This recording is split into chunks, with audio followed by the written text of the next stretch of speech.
Thiko imwe thutha wa rũhonge rwa commission ya ithurano IEBC kwambĩrĩria kwandĩkithia aikia a kura kaunti-inĩ ya Mombasa, mũtaratara ũyũ nĩ ũkinyĩte matũra-inĩ ma Kongowea muoroto mũnene arĩ kwandĩkithia onjoria hamwe na aikari arĩa marathiĩ kũgũra indo kuo.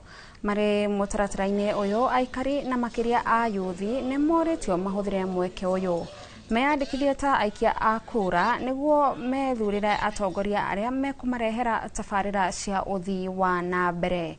Nao onjoria aya maugĩte ikinya rĩrĩ nĩ rĩkũmateithĩrĩria kuona aingĩ ao nĩ maremetwo nĩ gũthiĩ kũrĩa kũrandĩkithanĩrio.